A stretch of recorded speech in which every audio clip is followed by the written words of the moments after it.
Hi മക്കളെ, welcome back to Xylem learning. Faisal സാറാണ്. ഒരു എക്സാമിനേഷൻ ആവുന്ന സമയത്ത് ഏറ്റവും കൂടുതൽ കുട്ടികൾ ആദ്യം മുതലേ ചോദിക്കുന്ന ഒരു ചോദ്യമാണ്, സാർ ഈ കൊല്ലം ഏതായിരിക്കും എസ് എ ക്വസ്റ്റ്യൻ ആയിട്ട് വരിക? എസ് എ ക്വസ്റ്റ്യൻ വരാൻ ചാൻസസ് ഉള്ള ഭാഗം ഏതാണ് സർ? കാരണം അവിടെ നിന്നാണ് ഏറ്റവും കൂടുതൽ മാർക്കിന് ക്വസ്റ്റ്യൻ ചോദിക്കുന്നത്. ആ ഒരു ഭാഗം ഞങ്ങൾക്ക് സെറ്റ് ആവുകയാണെങ്കിൽ ഞങ്ങൾക്ക് എന്തായാലും വേഗം മാർക്ക് സ്കോർ ചെയ്യാൻ പറ്റുമല്ലോ എന്നുള്ളത്. സോ അതുകൊണ്ട് മക്കളെ, ഈ ഒരു വീഡിയോ എന്ന് പറയുന്നത് എസ് എ ക്വസ്റ്റ്യൻ ആയിട്ട് വരാൻ സാധ്യതയുള്ള ചോദ്യങ്ങൾ മക്കൾക്ക് ഞാൻ പറഞ്ഞുതരാം. ആ ചോദ്യങ്ങളും അതിന്റെ ആൻസേഴ്സുകളും എങ്ങനെ എഴുതണം എന്നുള്ളതും കൂടിയാണ് പറയുന്നത്. സോ മക്കൾ, ഈ ഒരു വീഡിയോ ആദ്യം മുതൽ അവസാനം വരെ നിർബന്ധമായിട്ടും കാണണം കേട്ടോ. സോ നമ്മളിവിടെ നോക്കുന്ന സമയത്ത് ഫസ്റ്റ് ആയിട്ട് നമുക്ക് വരാൻ സാധ്യതയുള്ള ഒരു ഭാഗം എന്ന് പറയുന്നത് താപവിതരണത്തെ സ്വാധീനിക്കുന്ന ഘടകങ്ങൾ, factors influencing distribution of temperature ആണ്. മക്കളെ, ഈ ഒരു ഭാഗമായിരുന്നു കഴിഞ്ഞ കൊല്ലത്തെ model exam, SLC model examination ഉണ്ടല്ലോ, അതിന് ചോദിച്ചിരുന്നത് താപവിതരണത്തെ സ്വാധീനിക്കുന്ന ഘടകങ്ങളായിരുന്നു. അവ ഏതൊക്കെയാണ് മക്കളെ? ഒന്ന് ലാറ്റിറ്റ്യൂഡ് അഥവാ അക്ഷാംശീയ സ്ഥാനമാണ്. രണ്ടാമത്തെ ആൾട്ടിറ്റ്യൂഡ്, സമുദ്രനിരപ്പിൽ നിന്നുള്ള ഉയരമാണ്. മൂന്നാമത്തെ ഡിസ്റ്റൻസ് ഫ്രം ദ സീ, സമുദ്രത്തിൽ നിന്നുള്ള അകലമാണ്. നാലാമത്തെ ഓഷ്യൻ കറന്റ്, സമുദ്രജല പ്രവാഹങ്ങളാണ്. അഞ്ചാമത്തത് റിലീഫ് അഥവാ ഭൂപ്രകൃതിയാണ്. ഇവയുടെ ഡീറ്റെയിലുകളെല്ലാം തന്നെ ഇന്ന് നമ്മൾ മാരത്തോണിൽ ഡിസ്കസ് ചെയ്യുന്നതാണ്. സോ മാരത്തോൺ ഒരാൾ പോലും മിസ്സാക്കരുത്.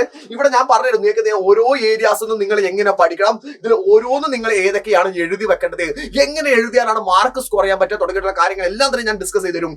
ബട്ട് നിങ്ങൾ അതിന് മുൻപ് ചെയ്തു വെക്കേണ്ട കാര്യമുണ്ട്. ഈ ഒരു ടോപ്പിക്കിനെ നിങ്ങൾ നിർബന്ധമായിട്ട് വായിച്ചിരിക്കണം, ഈ ഒരു ടോപ്പിക്കിനെ നിങ്ങൾ നിർബന്ധമായിട്ട് പഠിച്ചിരിക്കണം. അതിന് വേണ്ടിയിട്ടാണ് ഇവിടുന്ന് ഒരു SA ക്വസ്റ്റ്യൻ വരാൻ സാധ്യതയുണ്ട് എന്നുള്ളത് ഞാൻ ആദ്യം തന്നെ നിങ്ങളോട് പറയുന്നത്.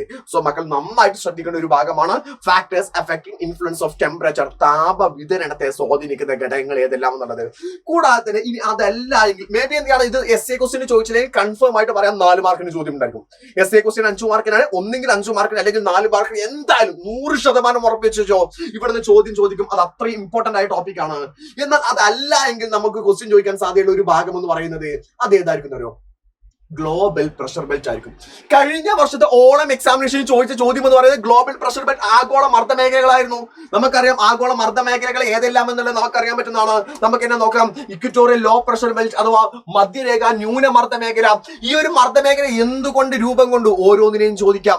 നമ്മൾ ഇക്വറ്റോറിയൽ ലോ പ്രഷർ ബെൽറ്റ്, മധ്യരേഖ ന്യൂനമർദ്ദ മേഖല രൂപം കൊണ്ടുള്ള കാരണം എന്താണ്? Sun is always vertical over there. സൂര്യൻ എപ്പോഴും ഭൂമധ്യരേഖ നേരെ മുകളിലായതുകൊണ്ട് തന്നെ ടെമ്പറേച്ചർ ഈസ് വെരി ഹൈ. അവിടുത്തെ താപനില വളരെ കൂടുതലായിരിക്കും. So the temperature increases, pressure decreases. ചൂട് കൂടുകയാണെങ്കിൽ മർദ്ദം കുറയുമെന്നാണ് പഠിച്ചിട്ടുള്ളത്. സോ അതുകൊണ്ടാണ് അവിടെ ലോ പ്രഷർ ആയിട്ട് മാറിയത്, ന്യൂനമർദ്ദമായിട്ട് മാറിയത്.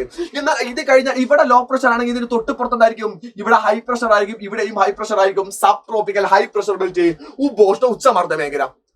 അത് രൂപം കൊണ്ടുള്ള റീസൺ എന്താണ് പഠിച്ചിട്ടുണ്ട്? ഇവിടെ നിന്നും ചൂടായി വികസിച്ച് മുകളിലേക്ക് ഉയരുന്ന വായു സബ്സിഡൈസ് ആയി താഴ്ന്നിറങ്ങുന്നത് ഉപോഷ്ണ മേഖലയിലേക്കാണ്, സബ് ട്രോപ്പിക്കൽ ഏരിയയിലേക്കാണ്. ഇവിടുത്തെ ചൂടായ വായു താഴ്ന്നിറങ്ങുന്നത്. അതുകൊണ്ടാണ് അവിടെ എന്ത് ചെയ്തത്? ഉച്ചമർദ്ദമായിട്ട് ഹൈ പ്രഷർ ആയിട്ട് മാറിയത്. എന്നാൽ അടുത്തതാണ് ഉപദ്രവീയ ന്യൂനമർദ്ദ മേഖല, sub polar low pressure belt.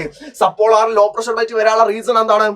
Due to the rotation of earth, ഭൂമിയുടെ ഭ്രമണം കാരണമായിട്ട് എയർ ത്രോൺ അവേ, അവിടുത്തെ വായുവിനെ ചുഴറ്റി എറിയുന്നത് കാരണമായിട്ടാണ് അവിടെ സബ് പോളാർ ലോ പ്രഷർ വരാനുള്ള കാരണം.